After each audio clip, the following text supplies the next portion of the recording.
The Unsolved Death of Sheila D. Smith, 1973. It was the winter of 1973 in Edison, New Jersey. A town where streets were quiet, children walked home from school without fear, and families believed the world outside their doors was mostly safe. But beneath the surface of ordinary life, darkness sometimes moved quietly. That February, a young woman, just 22 years old, vanished from her home. For more than 2 weeks, no one knew where she was. Her family's calls went unanswered. Her bed remained empty. The silence grew heavier each day. And then, on a cold afternoon by the banks of the Raritan River, the mystery turned to tragedy. What investigators found raised more questions than it answered. Was it an accident? Was it foul play? Or was it something more sinister? A crime hidden by shadows? A truth left unspoken for decades? This is the unsolved case of Sheila D. Smith. A story of loss, suspicion, and silence. A story that reminds us that sometimes, even in quiet towns, paradise is not as safe as it seems.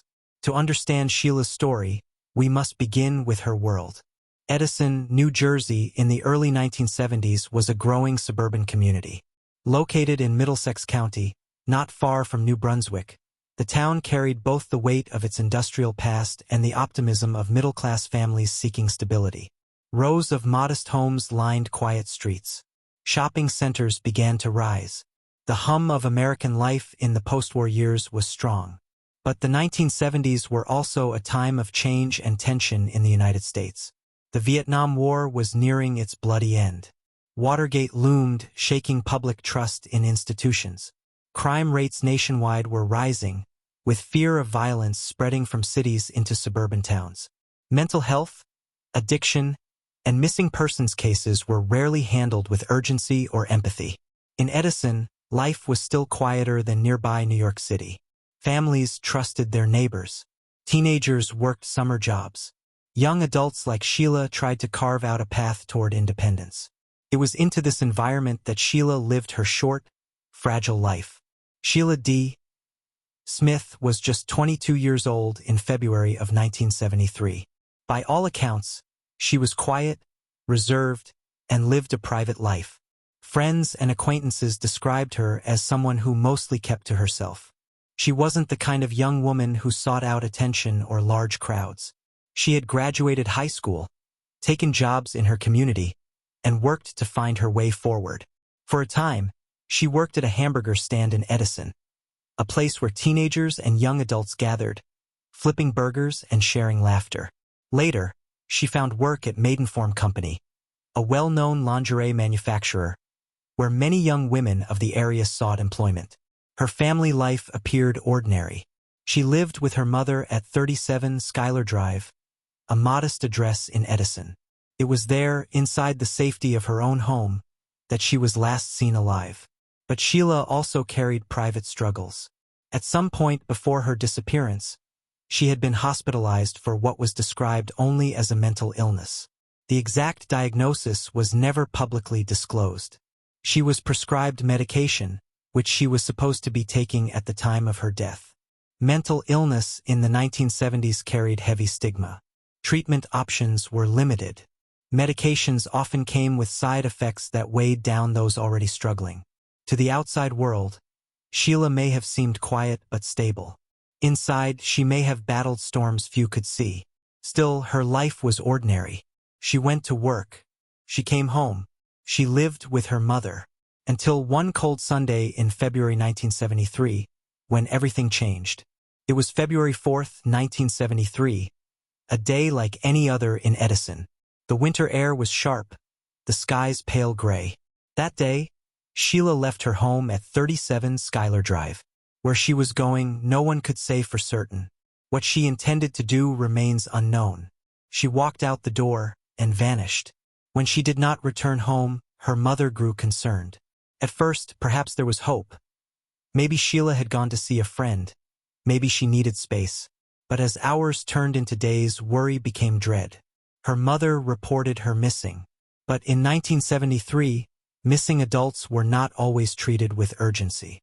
Unless there was immediate evidence of foul play, police often assumed young adults had left voluntarily, perhaps to escape stress, family, or relationships. Sheila's quiet nature, coupled with her history of mental illness, may have led authorities to believe she had simply wandered off. But her mother knew better. Sheila would not just vanish. As the days passed, her absence weighed heavier. 2 days, 5 days, 10 days. Each sunrise was another reminder that Sheila was gone. Each night, her mother waited for footsteps that never came. The community grew uneasy. Edison was not the kind of town where young women simply disappeared. For more than 2 weeks, Sheila was missing. Then, on Tuesday, February 20th, 1973, everything changed. It was around 4 p.m. when Sheila's body was discovered. The location: the north embankment of the Raritan River **, about 1 mile from her home. She lay face down across a large rock near Player Avenue, close to the Raritan Boat Club. The embankment there was steep, about 12 feet high, sloping toward the cold water below. Sheila was fully dressed. She had been gone for 16 days. The scene was haunting. The quiet river, the embankment, the lifeless form of a young woman whose life had been cut short. For her mother, the discovery was devastating. The faint hope of her daughter's safe return was shattered in an instant. But the discovery raised more questions than it answered. Sheila's body was examined, and the autopsy revealed troubling findings. She had a broken neck. There was bleeding in her brain. She also suffered bruises on her abdomen, face, hands, and arms. Her liver was torn. These were not minor injuries. They pointed to violence. But the source of that violence remained unclear. Some speculated she had fallen from the embankment, striking rocks below. A fall could potentially explain a broken neck and internal injuries. But there was a problem. The injuries also looked like the result of an attack. The bruises on her hands and arms suggested possible defensive wounds. Her abdomen injuries and torn liver pointed to blunt force trauma. Even more puzzling, some officials suggested the bruising may have occurred after death. To complicate matters further, a toxicology test was conducted, but the results were never made public. Without transparency, rumors grew. Did Sheila have drugs in her system? Was she over-medicated? Or was the toxicology report suppressed because it pointed to something more sinister? The autopsy left investigators, and her family, with more questions than answers. Sheila's death was officially treated as suspicious. But suspicion alone does not solve cases. Theories swirled. Was it an accident? Did Sheila walk along the riverbank, lose her balance, and fall? Or was it foul play? Did someone lure her to the river, attack her, and leave her there? Witnesses were scarce. Sheila had been missing for more than 2 weeks. Whatever trail existed had gone cold. The river held its silence, and mental illness carried stigma. A young woman with a psychiatric history could easily be dismissed as unstable, unreliable, or prone to accidents. All of this shaped how Sheila's case was handled, and why it remains unresolved to this day. Nearly 5 decades later, the questions remain. Did Sheila fall, or was she pushed? Were her injuries consistent with an accident, or with violence inflicted by another person? Why were the toxicology results never released? And perhaps most haunting, if authorities had treated her disappearance with urgency, could she have been found alive? No definitive answers exist. Her case remains unsolved. Sheila D. Smith's life was short, just 22 years. She was a daughter, a worker, a quiet soul navigating young adulthood in a world that often misunderstands those who suffer silently. Her story is more than a cold case. It is a mirror, reflecting the cracks in how society treats missing persons, how justice falters when victims are vulnerable, and how stigma can silence the truth. For her mother, the pain never faded. For Edison, the memory lingers. A young woman gone too soon, found lifeless on the banks of a river that carried more than just water.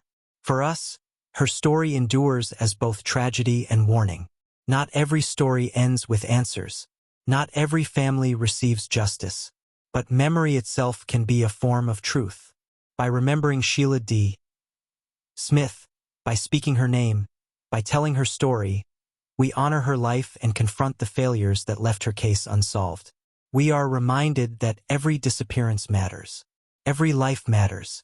And silence, whether from fear, stigma, or indifference, is never the path to justice. The Raritan River still flows. Edison has changed. Decades have passed. But the questions remain. Who was with Sheila on that final day? What really happened on that embankment? And why has the truth never been revealed?